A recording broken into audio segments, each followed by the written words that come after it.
अस्सलाम वालेकुम dear students. आज देखते हैं कि यार ये वो कहते हैं परचेज़ हमने मशीन कंप्यूटर किया है, ठीक है। परचेज़ कंप्यूटर और पेड चेक तो कौन कौन सा इफ़ेक्ट होगा।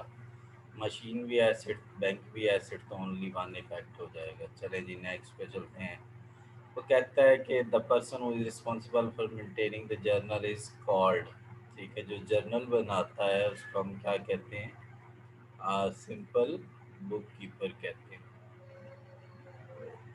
अच्छा जी, अगर आपने अपना क्विज़ करवाना हो तो डिस्क्रिप्शन में ग्रुप का लिंक दिया गया, उसको ज्वाइन करके मुझे व्हाट्सएप कर दें, तो कर देंगे आपका भी क्विज़। फर्नीचर परचेज़ किया है तो परचेजेस डेबिट हो जाएंगी, और ये बंदा जो है आरिफ, जो हमारा क्रेडिटर है, वो क्रेडिट हो जाएगा। एसेट भी बढ़ेगा, लाइबिलिटी भी बढ़ेगी। आप भी अपना क्विज़ करवा सकते हैं जी, कोई ऐसा मसला नहीं है। पर ABC परचेज गुड्स तो पर on cash purchases debit, cash credit हो जाएगा। तो which of the following will decrease, तो कैश डिक्रीज होगा ना भाई। Which of the following is done, nature of equity credit होती है, इनकम डेबिट हो, कह रहा है जी इनकम डेबिट होती है। इनकम कैसे डेबिट हो सकती है? Which of the following account is debit if sold goods on credit corporation. तो डेबिट क्या होगा? सेल्स क्रेडिट हो जाएगी, कैश और डेटर डेबिट हो जाएंगे। तो ये देखिए बहुत हो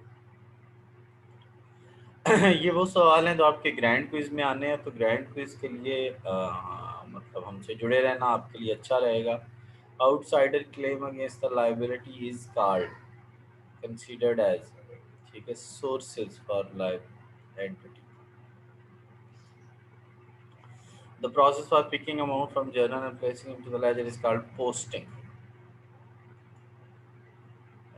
N10 इज एग्जाम्पल ऑफ, देखें बड़ी बड़ी सादी सी बात है कि ये जो आपका होता है ना N10, और ये वाला जो डिस्काउंट होता है, ठीक है। तो इससे बच्चों हम क्या कहते हैं इसको? तो इसको हम बल्क डिस्काउंट कहते हैं, ठीक हो गया। और लास्ट चैंपियंस,